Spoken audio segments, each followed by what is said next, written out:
जय हिंद साथियों, स्वागत है आप सभी का आपके अपने YouTube channel target with Ajit में। तो साथियों, आज की इस क्लास में हम शुरू करने वाले हैं यूपी + सीपेट के सिलेबस के अकॉर्डिंग एक नई टॉपिक साइंस। और साइंस में साथियों फिजिक्स, केमिस्ट्री और बायो, इन तीनों टॉपिक से आप सभी के पेट के एग्ज़ाम में 5 नंबर आने कन्फर्म हैं। तो आज उसमें हम सबसे पहले बात करने वाले हैं फिजिक्स से संबंधित उन सभी महत्वपूर्ण प्रश्नों के बारे में जिनसे आप सभी के पेट के एग्जाम में डायरेक्ट क्वेश्चन देखने को मिल सकती हैं। तो साथियों, फिजिक्स में हम सबसे पहले कुछ महत्वपूर्ण बिंदुओं को पढ़ेंगे, उसके बाद से उन सभी महत्वपूर्ण प्रश्नों के बारे में जिनसे आप सभी के पेट के एग्जाम में क्वेश्चन मिल सकते हैं। तो वीडियो को इन तक जरूर देखिएगा क्योंकि दिए गए सभी क्वेश्चंस एग्जाम ओरिएंटेड और सिलेक्टिव हैं। तो आइए बात करते हैं फिजिक्स से संबंधित सबसे महत्वपूर्ण बिंदुओं के बारे में। तो देखिए, यदि एग्जाम में क्वेश्चन पूछा जाए फादर ऑफ फिजिक्स किसे कहते हैं, तो आइजैक न्यूटन एवं गैलीलियो को। और यदि एग्जाम में क्वेश्चन आए फादर ऑफ मॉडर्न फिजिक्स, तब याद रखिएगा अल्बर्ट आइंस्टीन हो जाएंगे। इन दोनों में डिफरेंस याद रखिएगा, हो सके तो यहाँ से आपके एग्जाम में क्वेश्चन पूछा जा सकता है। और नेक्स्ट पॉइंट जो कि मोस्ट इम्पॉर्टेंट है, अदिश राशि और सदिश राशियाँ, जिसमें हम सबसे पहले बात करें अदिश राशि, यानी कि कह रहा है अदिश जिसमें दिशा नहीं होता है। ऐसी भौतिक राशियाँ जिन्हें व्यक्त करने के लिए केवल परिणाम की आवश्यकता होती है, दिशा की नहीं। उसका एग्जाम्पल कौन कौन होता है, तो दूरी, चाल, द्रव्यमान, आयतन और ऊर्जा। ये इम्पॉर्टेंट है। देखिए, जो एग्जाम्पल है यही परीक्षाओं में पूछा जाता है। और यदि बात करें सदिश राशियाँ की, तो सदिश मतलब होता है दिशा साथ में होती है, यानी कि ऐसी भौतिक राशियाँ जिन्हें व्यक्त करने हेतु परिणाम के साथ साथ दिशा दोनों की आवश्यकता होती है, सदिश राशियाँ कहलाती हैं। जिसका एग्जाम्पल बल, विस्थापन, वेग, संवेग और भार हो जाता है। तो देखिए, एग्जाम्पल ही इम्पोर्टेंट है, यही परीक्षाओं में पूछे जाते हैं कि इनमें से कौन सी सदिश राशि है, इनमें से कौन सी अदिश राशि है। अब बात करें मात्रकों की पद्धतियों के बारे में, सिस्टम ऑफ यूनिट्स के बारे में, क्योंकि यहाँ से आपके पेट के एग्जाम में एक क्वेश्चन 100% देखने को मिलेगा ही मिलेगा। तो सबसे पहले बात करें जो कि सिस्टम ऑफ यूनिट 4 होती हैं, जिसमें से पहला है MKS पद्धति। और MKS पद्धति का फुल फॉर्म क्या होता है, metre kilogram second system, metre kilogram second system. इस मापन पद्धति को अमेरिकन पद्धति भी कहते हैं। तो एग्जाम में यदि क्वेश्चन आए MKS पद्धति को किस पद्धति के नाम से भी जाना जाता है, तो MKS पद्धति को अमेरिकन पद्धति के नाम से भी जाना जाता है। और इसमें लंबाई को मीटर में, द्रव्यमान को किलोग्राम में तथा समय को सेकेंड में व्यक्त किया जाता है। तो यदि एग्जाम में क्वेश्चन आए जो कि MKS पद्धति में लंबाई का मात्रक क्या होता है, मीटर होता है, द्रव्यमान का मात्रक किलोग्राम होता है और समय का मात्रक सेकेंड होता है। और नेक्स्ट वहीं यदि बात करें दूसरी पद्धति के बारे में, तो होता है CGS पद्धति।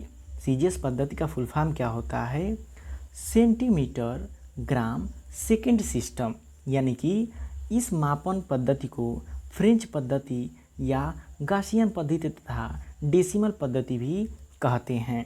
इसके अंतर्गत लंबाई को सेंटीमीटर में, द्रव्यमान को ग्राम में, समय को सेकंड में व्यक्त किया जाता है। तो यदि एग्जाम में क्वेश्चन आए लंबाई का मात्रक CGS पद्धति में क्या होता है, तो लंबाई का मात्रक सेंटीमीटर होता है, द्रव्यमान का मात्रक ग्राम में होता है तथा समय का मात्रक सेकंड में होता है।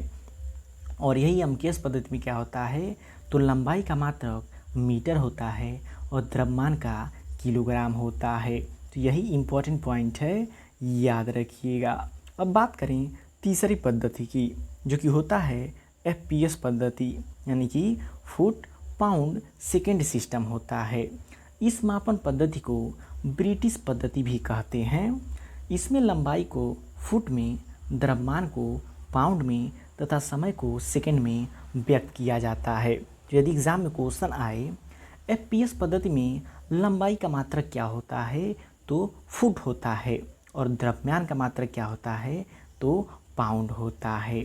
और बात करें SI पद्धति जो कि सबसे अधिक परीक्षाओं में पूछा जाता है। तो यह MKS पद्धति का ही परिशुद्ध रूप है। यह पद्धति वर्ष 1960 में अंतर्राष्ट्रीय स्तर पर SI पद्धति के रूप में स्वीकार की गई। तो काफ़ी इम्पोर्टेंट पॉइंट है, इनको आप याद रखिएगा। अब बात करें साथियों इम्पोर्टेंट पॉइंट की, जिसे डायरेक्ट एग्जाम में क्वेश्चन पूछा जाता है कि रॉकेट की गति होती है, किसका नियम लागू होता है?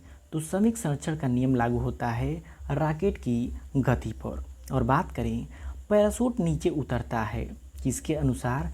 स्टोक्स के नियम के अनुसार। जो भी पैराशूट होता है वह नीचे स्टोक के नियम के अनुसार नीचे आता है। और तीसरा पॉइंट है वायु की अपेक्षा जल में चलने पर चाल कम हो जाती है, क्योंकि जल की श्यानता वायु की श्यानता से अधिक होती है। तो ये भी पॉइंट इम्पोर्टेंट है, याद रखिएगा। अब बात करें साथियों ध्वनि तरंगों के बारे में, क्योंकि यहाँ से भी आपके पेट के एग्ज़ाम में एक क्वेश्चन 100% आने ही आने हैं। तो ध्वनि तरंगों की बात करें तो ध्वनि तरंगों में पहला आता है अपश्रव्य तरंगे। अपश्रव्य तरंगे की जो कि आवृत्ति कितनी होती है? तो 20,000 हर्ट्ज से नीचे की आवृत्ति वाली तरंग जो होती है वो क्या कहलाती है? अपश्रव्य तरंगे कहलाती हैं। उदाहरण कौन सा होता है? ज्वालामुखी, भूस्खलन, उल्का पिंडों से उत्पन्न तरंगे। इनकी जो आवृत्ति होती है 20,000 हर्ट्ज से नीचे होती है।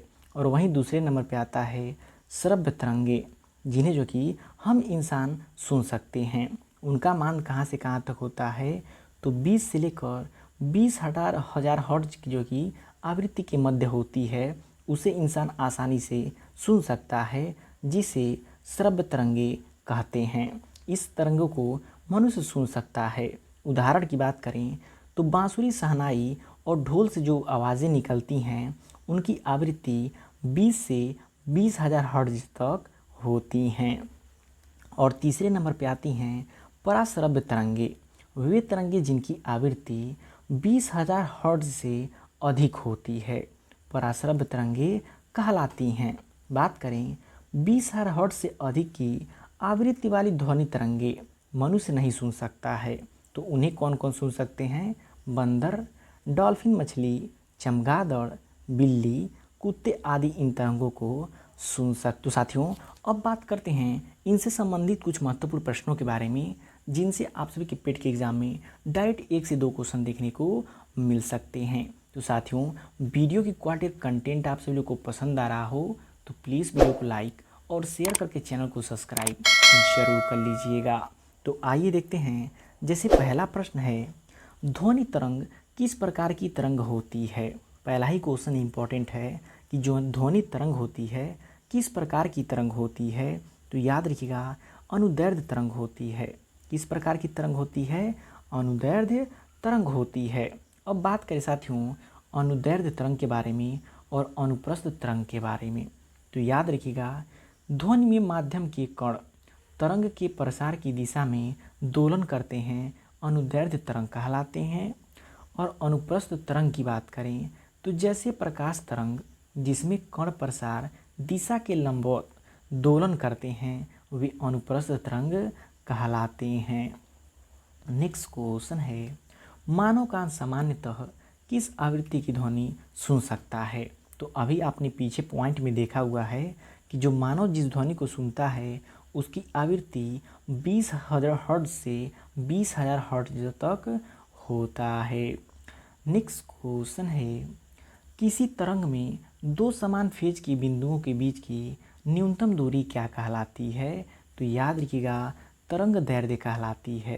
किसी तरंग में दो समान फेज के बिंदुओं के बीच की न्यूनतम दूरी जो होती है तरंग दैर्ध्य कहलाती है। नेक्स्ट क्वेश्चन है डॉपलर प्रभाव का संबंध किससे है? तो याद रखिएगा ध्वनि की आवृत्ति में परिवर्तन क्या कहलाता है? डॉपलर प्रभाव का संबंध कहलाता है।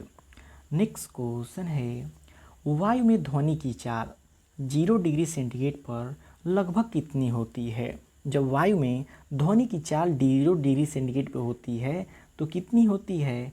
याद रखिएगा 331 मीटर प्रति सेकंड होती है। कितनी? 331 मीटर प्रति सेकेंड होती है।